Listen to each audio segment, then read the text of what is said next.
Hello guys, welcome to my channel.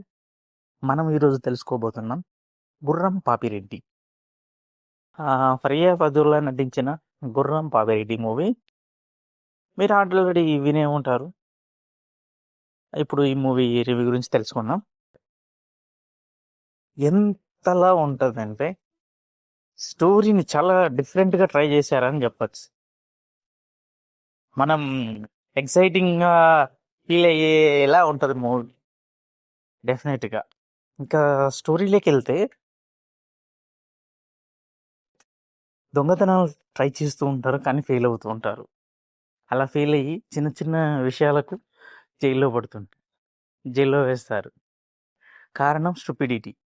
అసలు వీళ్ళు ఎందుకు చూపిస్తారు అని అనుకుంటాం మనం. స్టార్టింగ్లోనే బ్రహ్మానందాన్ని చూపిస్తారు. వాళ్ళు చేసిన దొంగతనాల కంటే వాళ్ళు దొరికిపోయినందుకు జైల్లో వేస్తుంటాడు బ్రహ్మానందం. కానీ ఎందుకు ఇట్లా జరుగుతుంది అనుకుంటాం. కానీ వీళ్ళంతా జైలు నుంచి బయటకు వచ్చినాక మళ్ళీ అసెంబ్ల్ అయ్యి కలిసి ఒక పెద్ద ప్లాన్ వేసి డబ్బులు సంపాదించాలనుకుంటారు. ఒక పెద్ద సామ్రాజ్యంలో ఆ రాజ్యానికి ఫైనల్గా ఇద్దరే వారసులు మిగిలినారు. ఇంకో వారసుడు ఉన్నాడు. ఆ వారసుని ఇతన్ని చూపించే ప్రయత్నం చేస్తాడు హీరోయిన్ వాళ్ళ ఫ్రెండ్స్. అలా చూపించే విధానంలో జరిగే ఫన్నీ ఇన్సిడెంట్స్, మనం తమిళ్లో చూసిన గుండు బాస్ను అండ్ మన యోగి బాబును వీళ్ళని పెట్టి చాలా వినోదాత్మకంగా ట్రై చేశారని చెప్పచ్చు. అయితే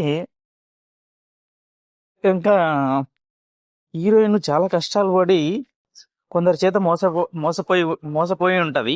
ఆ మోసపోయింది హీరోనే అని తెలుసుకొని చంపే ప్రయత్నంలో హీరో నేనే మోసపోయానని చెప్తే వాళ్ళతో కలిసి ఆ మోసం చేసిన వాళ్ళను మోసం చేయాలనుకుంటుంది. కానీ కట్ చేస్తే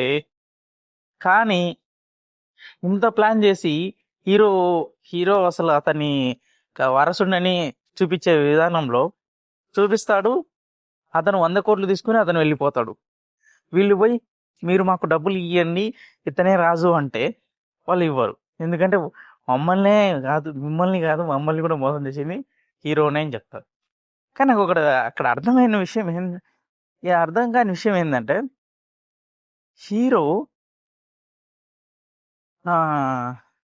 అందరినీ మోసం చేసే ప్రయత్నంలో నేను ఏ రాజ్యాన్ని వదలను, అన్ని రాజ్యాలను నేను డబ్బులు దోచేస్తా అంటాడు. బాగానే ఉంది. కానీ ఇక్కడ హీరో వీళ్ళను పేదవాళ్ళను డబ్బులు దోచేయడం నాకు అర్థం కాలేదు.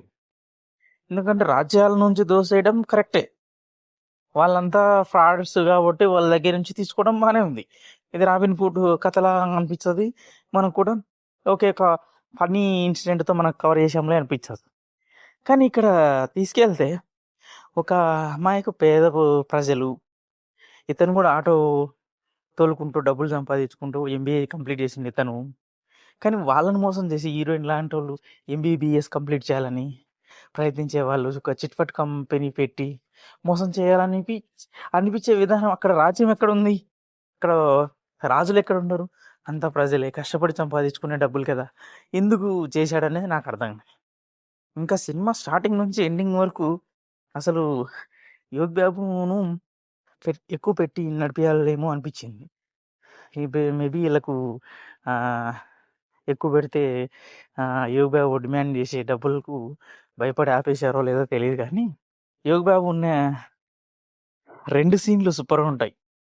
చాలా హ్యూమర్ వచ్చింది అనిపించింది. ఫస్ట్ సీను రేచికటి సీను, రెండో సీను ఫాస్టర్ సీను సూపర్ ఉంటుంది. కానీ వీళ్ళు ఏంట్రా అంటే ఎక్కువ యోగి బాబుని యూజ్ చేయకుండా జస్ట్ 2 సీన్లలో యూజ్ చేసి వదిలేశారు. అంటే రిమైనింగ్ కమెడియన్స్ ఉన్నారు, అది ఓకే. కానీ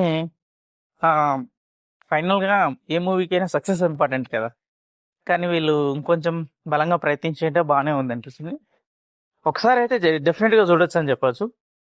ఇప్పుడు వరకు చూడనట్లయితే డెఫినెట్గా గుర్తుపెట్టుకోండి, గుర్రం పాపిరెడ్డి మూవీ తప్పకుండా చూడండి. Please like and share and subscribe. Thank you for watching my channel. Thank you all.